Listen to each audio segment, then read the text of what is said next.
What if I told you your fear of failure isn't real?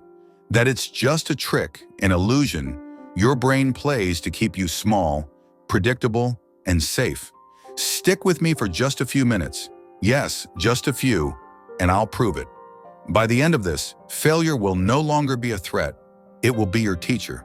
This works even if you failed 100 times before. Part 1. The illusion of failure. Let's be clear. Your fear isn't about failure. It's about the story you tell yourself after the failure. You didn't just miss the shot, you embarrassed yourself. You didn't just lose money, you're now not good enough. You didn't just hear a no, you believed the world was confirming your deepest doubt, that you don't belong. But neuroscience paints a different picture.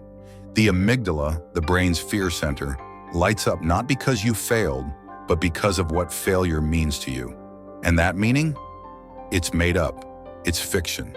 You are not afraid of reality. You're afraid of imagination. Marcus Aurelius, the Roman emperor and Stoic philosopher, said, "The impediment to action advances action. What stands in the way becomes the way." Failure is not a wall. It's a compass, a mirror, a necessary chapter. So let's break the illusion. Let's rewire your brain. Part 2, step-by-step reprogramming.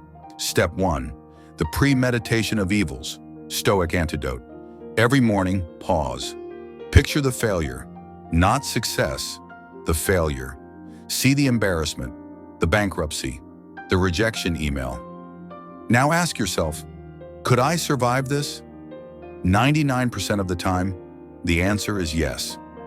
Seneca called this preparatio malorum, preparing for the worst so that when life strikes, it doesn't surprise you. It affirms your resilience. This visualization trains your brain for impact. And when you know the worst won't break you, fear loses its grip. Step 2, the 5-second rule, neuroscience hack. When fear grabs you, act fast. Count 5, 4, 3, 2, 1, and move. Why?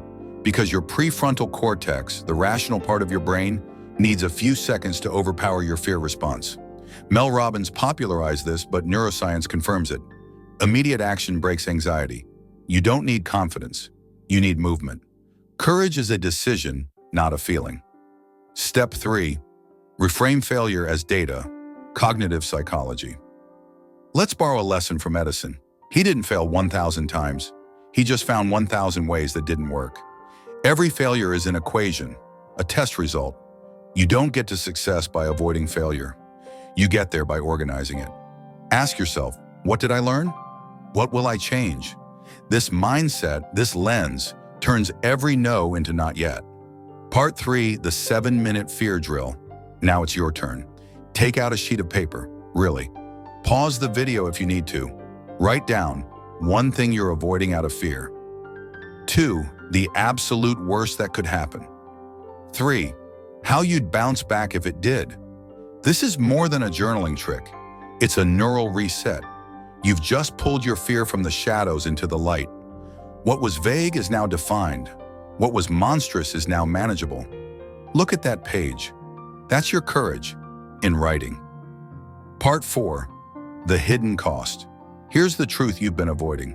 The cost of fearing failure is your entire life. It's not just missed opportunities, it's missed versions of you.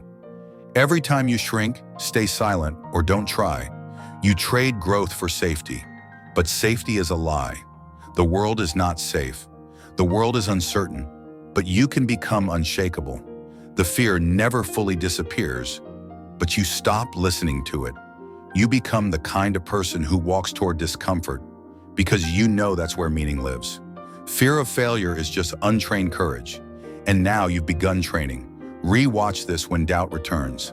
Share it with a friend stuck in hesitation. And remember, the only real failure is staying afraid. Want the Stoic cheat sheet for mastering fear? Comment NOFEAR below. If this message stirred something within you, don't keep it to yourself. Share it. Someone else might be walking the same silent path, waiting for a sign that they're not alone. Stay grounded. Stay thoughtful. Stay awake. For more deep dives into philosophy, the human experience, and timeless truths, subscribe and turn on the bell. Wander the void with wonder. Question deeply. Think freely. Until next time, embrace the silence and let it speak.